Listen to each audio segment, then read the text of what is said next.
Voici ce qui a attiré notre attention cette semaine à Infocam. La première édition de l'Expo Entrepreneuriat dans les MRC de Kamouraska et de Rivière-du-Loup. La Fondation de recherche appliquée de technologie physique de la Pocatière lance son tout nouveau projet Accro de la techno. La boîte fraîcheur veut aider au développement des saines habitudes alimentaires auprès de la population de 3 régions. Et un portrait de l'artiste carmélois, Rénal Légaré.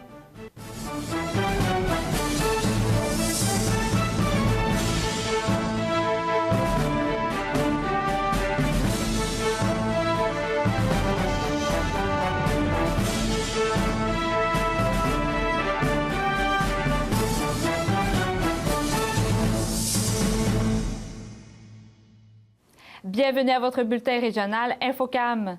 Le 23 avril prochain aura lieu la première édition de l'Expo Entrepreneuriat de l'École secondaire Chanoine-Beaudet. Voici tous les détails avec la directrice Geneviève Soucy. Alors, l'Expo Entrepreneuriat se déroulera le 23 avril prochain et donc à compter de 13 heures, nous allons recevoir l'ensemble des élèves du territoire de la commission scolaire du 3e cycle primaire à venir visiter les kiosques. Les kiosques qui seront donc, dans le fond, tous les gagnants du concours québécois en entrepreneuriat, que ce soit premier cycle primaire, vraiment au secondaire, premier cycle, deuxième cycle. Donc, ne serait-ce qu'au niveau de l'entrepreneuriat étudiant, on parle de 6 catégories, donc 3 prix par catégorie. Fait qu'on parle déjà là de 18 kiosques au niveau de l'entrepreneuriat étudiant, où on pourra vraiment voir l'ensemble des projets qui ont été réalisés par les élèves. De plus, le volet également création d'entreprise, qui est couvert par le concours québécois en entrepreneuriat, auront également chacun leur kiosque. Les cégeps seront représentés, donc le cégep de Rivière-du-Loup, le cégep de la Pocatière, également la formation professionnelle qui sera présente et l'ensemble des partenaires qui ont décidé d'embarquer avec nous dans ce beau projet, la SADC, les CLD, les Carrefour Jeunesse Emploi, également seront présents pour montrer l'ensemble des services disponibles qui travaillent, tout comme nous, au développement de l'entrepreneuriat, que ce soit au niveau étudiant, mais que ce soit au niveau adulte également. Est-ce que ça va être ouvert aussi à la population, ces kiosques? Donc, comme je disais tout à l'heure, de 13h à 15h, on parle vraiment du volet étudiant, mais effectivement, de 15h à 17h, l'expo sera ouverte à l'ensemble de la communauté, aux partenaires, aux parents, de pouvoir venir voir ce que c'est l'entrepreneuriat étudiant et de voir, comme je disais tout à l'heure, l'ensemble aussi des services sur notre territoire, parce que c'est un travail d'équipe, c'est un beau partenariat où l'ensemble des partenaires de notre territoire, tant de Rivière-du-Loup et de Kamouraska, ont répondu à notre appel. Et donc, on travaille ensemble dans ce développement-là de l'entrepreneuriat. Et par la suite, suivra à 15h le gala local du concours québécois en entrepreneuriat, donc pour le dévoilement des gagnants. C'est la première édition. Est-ce que vous pensez plus loin? Est-ce que vous pensez en faire plus qu'une édition? Bien, c'est sûr que le but initial et la première édition, on voyait que c'était vraiment une première également au niveau provincial. Il n'y a rien qui existe comme ça au niveau de la province actuellement. Et oui, ce qu'on veut, c'est que ça devienne un événement qui demeure comme expo entrepreneuriale pour vraiment mettre de l'avant ce que nos élèves et ce que la communauté, la région développent au niveau de l'entrepreneuriat, parce que je pense qu'on est pionniers à ce niveau-là, puis il faut le demeurer et continuer de se démarquer dans ce sens-là. Et en terminant, vous n'êtes plus seul comme école entrepreneuriale de la commission scolaire Kamouraska-Rivière-du-Loup. Il y a 3 autres écoles. Quelles sont-elles? Donc, il y a l'école Monseigneur-Boucher, qui est l'école primaire de Saint-Pascal sur notre territoire. Il y a également la polyvalente La Pocatière et l'école secondaire Rivière-du-Loup.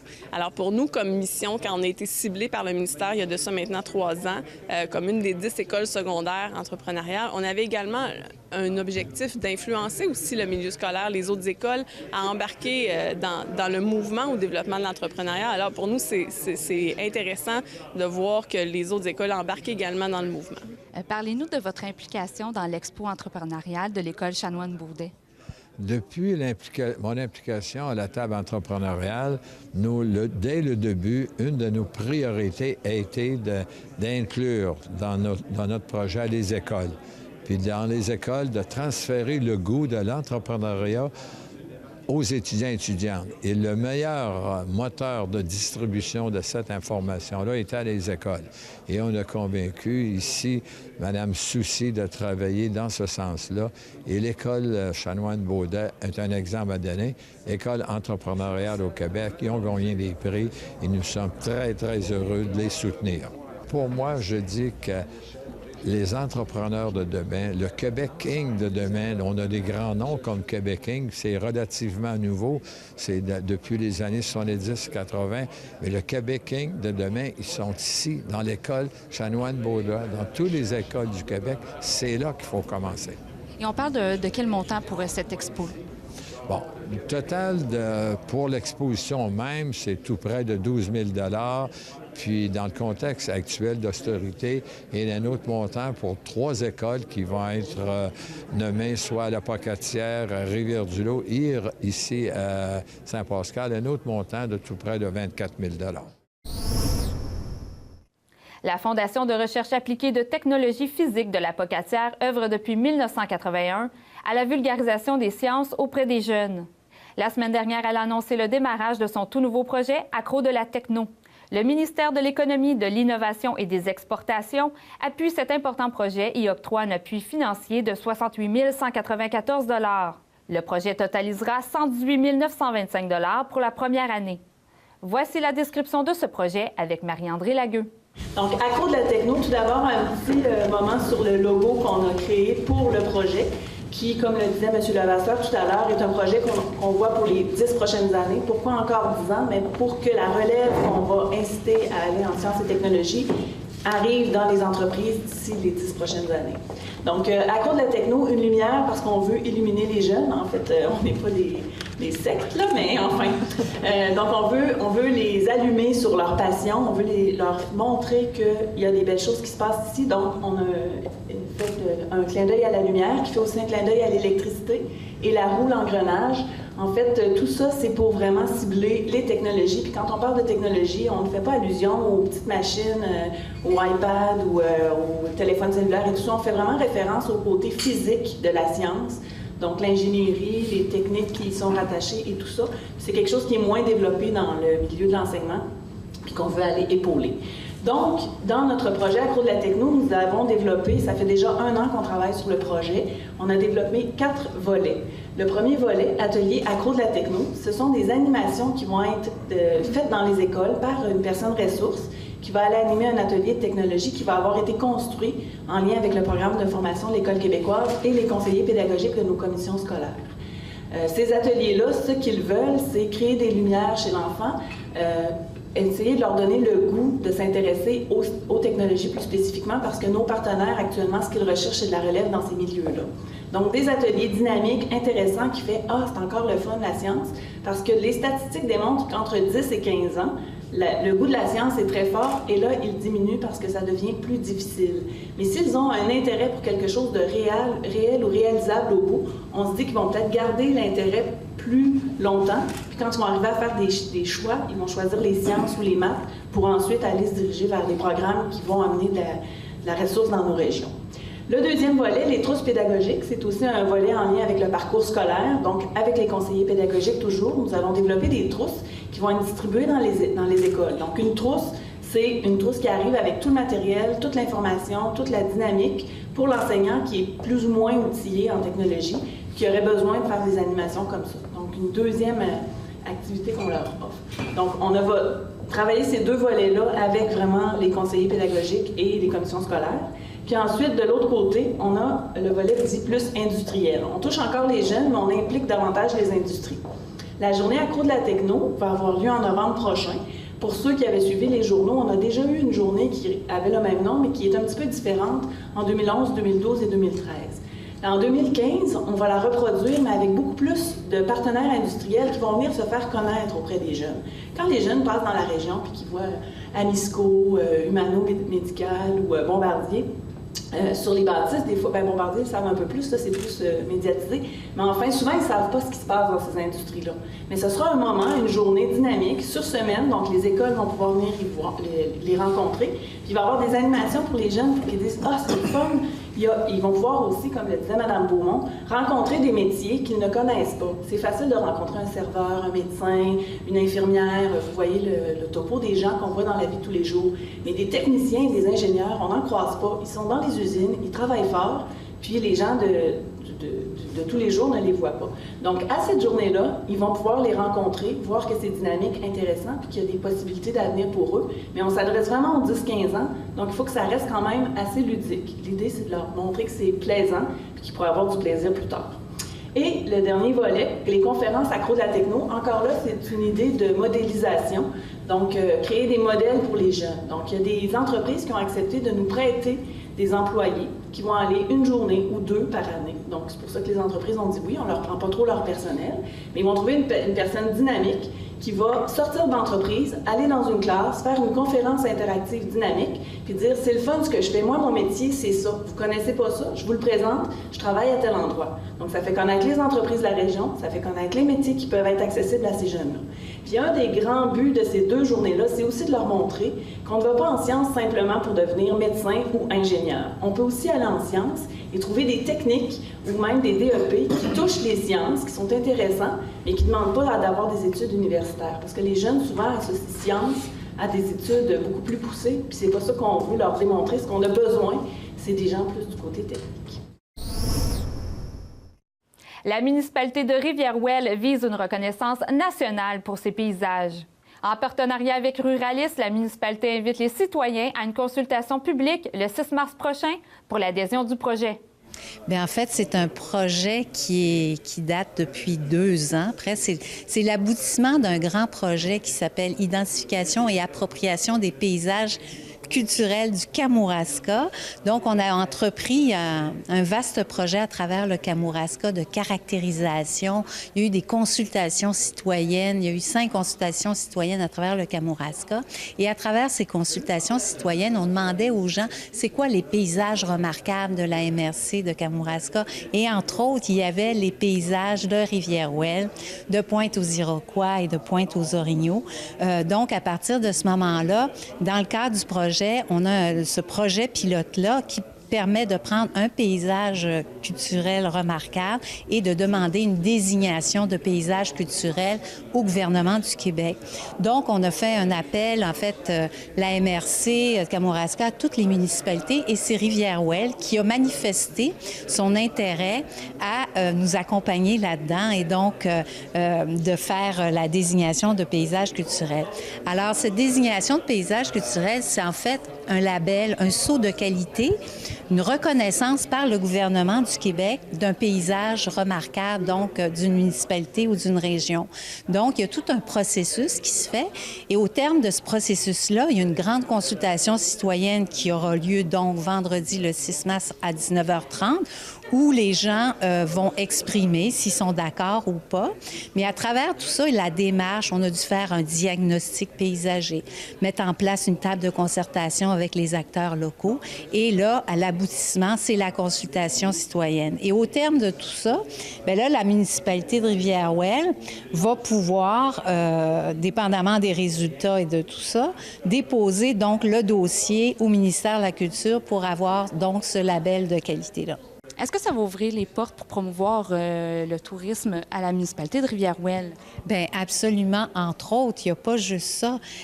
Ça permet, quand tu as un label de qualité comme ça, c'est que c'est les gens du milieu qui décident un peu des orientations, de la préservation de leur paysage, de comment ils veulent aménager ça, donc faire la promotion. Donc, ça permet, du fait que c'est reconnu par le gouvernement du Québec, il y a toute une visibilité. C'est un peu comme les villes patrimoine mondial reconnues par l'UNESCO. Bien, ça amène, peut-être pas demain matin, mais ça amène des gens, ça permet de faire un développement respectueux de l'environnement, de ses paysages, de son patrimoine. Ça permet de développer la fierté des gens, donc que les gens vont prendre en main finalement le développement, l'aménagement, qu'est-ce qu'ils veulent. Donc, au terme de cette désignation-là, bien, les gens vont décider bien, comment on veut l'aménager en fonction de garder notre label de qualité. Donc, c'est vraiment, oui, ça va permettre, c'est pas juste au niveau touristique, mais ça va aussi, en termes de développement local, qu'est-ce qu'on fait de qualité de vie des citoyens et donc de nos visiteurs, etc. Qu'est-ce qu'on retient de la beauté de ces 2 pointes-là à Rivière-Ouelle? Bien, en fait, c'est que quand on arrive à Rivière-Ouelle en haut, on soupçonne pas justement le hameau qu'il y a en bas. On arrive en haut, c'est un coin isolé. C'est un coin qui rentre un peu dans le fleuve. Hein. Il y a comme une avancée sur le fleuve et c'est le côté caché de cet endroit-là, unique par son patrimoine bâti. Il y a vraiment, au niveau architectural, il y a des très, très beaux bâtiments. L'ouverture sur le fleuve avec Charlevoix devant, le quai, il y a tout aussi un intérêt historique aussi, mais aussi il y a des savoir-faire, les pêches anguilles. C'est quelque chose qui est très, très particulier à Rivière-Ouelle. Tout ça fait partie du paysage, sans compter aussi tous les aspects naturels, faune, flore, etc. Mais c'est le caractère historique et c'est le caractère isolé. Quand on arrive en haut, puis qu'on voit cette descente-là, on a toujours un « wow » comme c'est beau. Alors, c'est ce caractère particulier, unique, comme si on était sur une île de ce paysage culturel-là.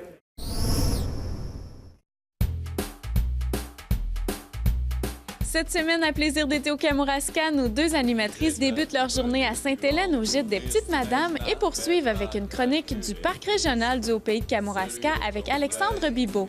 Elles se dirigent ensuite dans les hauteurs de Saint-Pascal pour vous présenter la ville de son plus bel angle, font un tour à l'Expo agricole en profitant de quelques manèges et terminent le tout au festival Bonjour la visite. Moisson Kamouraska est en tournée promotionnelle pour son projet La Boîte Fraîcheur, un service qui offre des fruits et des légumes frais à prix avantageux.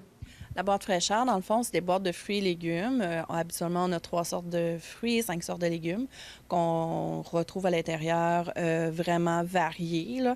Et c'est livré sur 3 MRC, dans des points de chute. Vous parlez de 3 MRC. Quels sont ces MRC? Kamouraska, Rivière-du-Loup et les Basques. Et comment on peut s'en procurer de ces légumes frais et fruits frais? On peut s'en procurer, dans le fond, en commandant dans les points de chute sur le site transactionnel qui est laboîtefraîcheur.com. Les gens se déplacent, vont chercher leur boîte dans les points de chute et ensuite peuvent recommander aussi s'ils veulent. On n'a pas toujours la même chose dans ces boîtes-là. Ça dépend des saisons, mais habituellement, qu'est-ce qu'on retrouve? Habituellement, on retrouve, comme je disais tantôt, 3 sortes de fruits. Donc, on va retrouver des pommes, des oranges, des kiwis, des bananes, parce qu'on a des fruits locaux et on a aussi de l'importé. Dans vraiment les légumes, on va recevoir des carottes, du chou, du navet. C'est vraiment des aliments qu'on cuisine régulièrement. Et au niveau des prix, il y a 2 sortes de prix pour se procurer ces paniers-là. Oui, dans le fond, c'est ouvert à la population en général, mais les gens qui sont à faible revenu peuvent avoir un rabais appliqué sur l'achat de la boîte. Là. Fait que ça nous permet d'offrir des fruits et légumes aux gens à faible revenu qui, eux, peuvent en bénéficier là, au lieu d'aller directement chercher dans un dépannage alimentaire, bien, eux peuvent vraiment aller avoir des fruits et légumes qui sont de qualité A1. Là. J'ai remarqué une pomme avec une nouvelle étampe. Est-ce que c'est un objet promotionnel pour faire connaître la boîte fraîcheur? Bien, dans le fond, oui, c'est l'opération Séduction les médias présentement. Donc, on a vraiment une pomme avec le logo de la boîte fraîcheur dessus là, qui nous permet de séduire les médias là, pour pouvoir parler encore plus de la boîte fraîcheur. Moisson Kamouraska est le fiduciaire et partenaire de ce projet-là. Donc, c'est une initiative en sécurité alimentaire qui se voulait prôner les saines habitudes de vie et offrir une alternative au dépannage alimentaire. Moisson Kamouraska, c'est une banque alimentaire, c'est un centre de distribution. On redistribue des denrées pour les organismes qui sont accrédités à Moisson sur 6 MRC. Donc, Montmagny, Lillet, Kamouraska, Témiscouata... Je recommence, ça dérange? Montmagny, Lillet, Kamouraska, Rivière-du-Loup, Témiscouata et les Basques. Donc, ces denrées-là partent en palette pour aller dans les organismes communautaires qui font du dépannage alimentaire. Et c'est où que vous procurez tous ces aliments? Ah, la belle question. On se procure ces aliments-là. Bien, nous, en fait, du 1er mars au 31 mars, on demande de faire à nos organismes un bilan fin. Donc, ils prennent leurs statistiques Et par la suite, nous ramène le document. Et nous, avec ce beau document-là, on peut aller chercher des denrées au niveau du partage alimentaire, au niveau de la donation provinciale avec le réseau des banques alimentaires. Donc, nous, on a les statistiques. Pour faire un exemple, c'est Moisson Montréal, c'est la banque alimentaire la plus grosse au Canada. Donc, lui, au niveau provincial, a plus de statistiques. Donc, il y a 38 des denrées qui sont recueillies. Nous, comparativement à notre région, bien, c'est 2,09. Mais chaque statistique compte. Donc, c'est important que tout le monde remplisse leur bilan fin pour qu'on puisse avoir beaucoup plus de denrées. Donc, il y a des partages nationaux, partages provinciaux. Donc, c'est ça. On compte sur solliciter les gens de cette façon-là. Est-ce que vous trouvez d'année en année qu'il y a plus de demandes dans la région ici? Oui, bien, pas juste dans la région, sur l'ensemble du territoire qu'on dessert, il y a de plus en plus de demandes, effectivement. Puis, bien, on essaie de contrer comme on peut, mais là, on va vivre une belle austérité, tout le monde, un petit peu. Donc, ça va être encore plus dur encore de trouver des denrées, trouver du financement adéquat. Donc, on va voir l'avenir, qu'est-ce qu'il nous réserve. C'est ça, à partir du 27, 28 et 29 mars, Moisson Kamouraska et la boîte fraîcheur vont être présents au Salon de l'habitation. Donc, invitation à toute la population de venir nous rencontrer à notre petit kiosque. L'artiste carmélois Rénal Légaré offre une de ses œuvres à la 16e vente aux enchères au profit du musée du Bas-Saint-Laurent. J'ai eu la chance de rencontrer cet artiste aux multiples talents. Moi, je suis né à Québec et ça fait 15 ans que je suis ici à Mont-Carmel, que je crée à tous les jours. Et j'ai bâti mon atelier ici, l'atelier Lichepin, depuis 15 ans. Et je crée à tous les jours des peintures, des sculptures, de la poésie et tout. Parlez-nous de votre peinture. Quelle est votre technique? Oh mon Dieu, ma technique, d'abord, c'est de la peinture acrylique. C'est une gestuelle. J'aime travailler assez rapidement. J'aime le geste. Alors, présentement, je travaille sur une série d'œuvres picturales et sculpturales aussi, mais ce sont les rencontres fluviales. Donc, ce sont des grands formats panoramiques. Et là, je me laisse aller sous l'inspiration de la musique, du vent et tout, et de la lumière. Et puis, c'est ça, les rencontres fluviales que vous allez voir éventuellement, prochainement, dans une exposition solo qui s'en vient en 2015. Est-ce que c'est difficile d'être un artiste, disons, visuel, d'art visuel dans la région? Anne-Christine, moi, je dirais que c'est difficile d'être un artiste tout court. C'est pas dans la région, pas parce qu'on est en région que c'est plus difficile. Je pense, moi, en tout cas, mon cheval, entre guillemets, mon cheval de bataille, c'est la culture. Et c'est difficile partout, je crois. Mais il faut pas lâcher, il faut persévérer. Et il faut exposer partout. Il faut présenter nos choses, des dossiers. C'est difficile, mais en même temps... presque heureusement que c'est difficile parce que c'est ça qui fait qu'on continue. En tout cas, dans mon cas, c'est comme ça que je le vois. C'est comme ça que je perçois l'art et la culture. Mais c'est pas parce qu'on est en région que c'est plus difficile. Non, pas nécessairement. Depuis 42 ans maintenant, depuis 45 ans que je peins et que je fais plein de choses et que j'expose partout, c'est pas toujours évident. Mais c'est un bonheur. C'est un bonheur. C'est un bonheur de voir qu'il y a des endroits qui sont très ouverts, même si les gens disent... Les gens, des fois, disent, on ne connaît pas ça, la poésie ou la peinture. Mais c'est pas nécessaire de connaître ça. Il s'agit juste de s'ouvrir et entrer dans le tableau et vous allez voir que vous allez vivre de beaux moments. Il y a un mythe qui dit qu'il faut aller dans la profondeur, dans la noirceur pour faire de la création. Est-ce que c'est vrai? Ça peut être vrai, mais moi, j'ai une anecdote par rapport à cela. J'ai une amie qui est extraordinaire, qui peint depuis de nombreuses années. Puis, elle avait un beau tableau. J'étais devant son tableau, il était plein de jaune. J'ai dit, mon Dieu, Isabelle, ton jaune est extraordinaire. Tu devais être dans un état fabuleux, extraordinaire, dans un état d'ensoleillement. Elle dit, tu savais, Rénal, comment j'ai peint mes désirs. Alors, oui, il y a des moments difficiles, mais c'est tout. Je pense que tout artiste s'inspire de tout ce qui l'entoure. En tout cas, moi, j'essaie en tout cas d'aller chercher, oui, au plus profond de mon cœur, certainement des choses, mais c'est pas parce que mon cœur est endolori que je vais mieux créer. Je vais aussi bien créer, selon moi, sous la lumière ou à l'ombre. Vous avez offert une de vos toiles à la 16e édition de la vente aux enchères au Musée du Bas-Saint-Laurent. Tout d'abord, parlez-nous de cette œuvre. C'est une belle petite œuvre, Les rideaux de dentelle. C'est dans la série des rideaux de dentelle. C'est une petite œuvre de 9 pouces par 9 pouces. C'est une acrylique qui a été faite dans un geste spontané. Et je suis très heureux de contribuer à cette, comme artiste, en tout cas à tout le moins, de participer comme artiste auprès des Riopelle, des Garnotte Nebel et des autres, afin de partager cette passion de l'art. Alors, le musée, je pense que c'est important pour tout artiste de contribuer de cette façon-là, en donnant un tableau. Et on collabore à ce moment-là avec les ventes aux enchères. Ça fait des sous au musée et je pense qu'on doit le faire. En tout cas, pour moi, c'est important de le faire parce que je sais qu'il y a des artistes qui sont plus chatouilleux là-dessus parce que des fois, ils disent, les œuvres sont vendues à des prix un peu dérisoires parfois, mais ça, c'est le monde de l'art, c'est des spéculations. Et puis, je pense que de ce côté-là, ça peut aussi donner, cependant, la chance à des plus jeunes, à des gens qui veulent commencer à une collection. Et s'ils ont la chance d'obtenir une belle œuvre d'un Riopelle ou d'un je ne sais trop qui, alors, à un prix abordable, pourquoi pas? Je pense que c'est une belle occasion de faire connaître, d'ouvrir cette porte de la collection. Est-ce qu'il y a des artistes qui vous inspirent dans votre création? Ah ouais, il y a des artistes qui sont très inspirants. En poésie, pour moi, c'est Raoul Duguay, c'est pour moi le poète. En peinture, j'aime beaucoup Anthony Tapiès. J'ai eu aussi un professeur qui m'a vraiment marqué en 1968, M. Irénée Lemieux, qui est décédé maintenant. Il y a beaucoup d'artistes qui sont très inspirants et puis qui m'inspirent encore. Et puis en sculpture, M. Calder, Alexander Calder, c'est un Américain. Il y a Jasper Jones aussi en peinture, qui est extraordinaire. On peut s'en inspirer. Il faut faire attention, il ne faut pas copier, mais il faut s'en inspirer, c'est important. Et si on terminait avec l'entrevue, avec le futur, est-ce que vous avez une vision de ce que vous voulez accomplir dans la vie? Ce que je veux laisser, c'est peut-être le rêve, je dirais. Le rêve, laisser une trace, peut-être une trace, une certaine trace qui peut juste donner du bonheur aux gens, tout simplement. C'est ce que je souhaite le plus profondément. Merci. Au plaisir.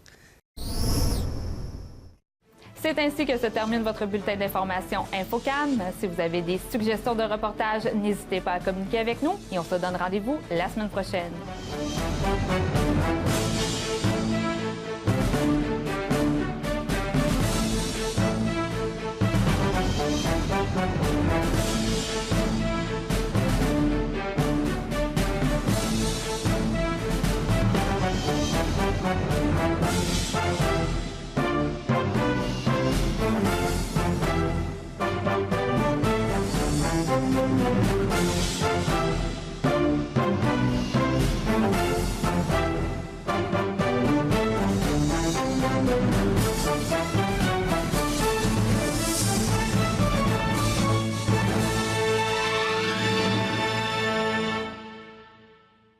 Mallette de Saint-Pascal est fière d'être associée à cette émission. Mallette, 470 Avenue Chapelot à Saint-Pascal, 88 492 3515.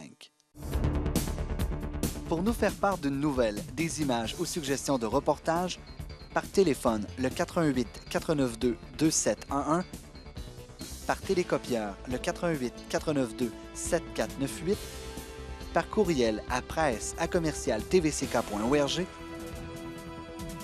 et par Internet au www.tvck.org. LC Productions est fière d'être associée à cette émission. LC Productions se spécialise dans la conception et l'hébergement de sites Web. 1-877-680-5550.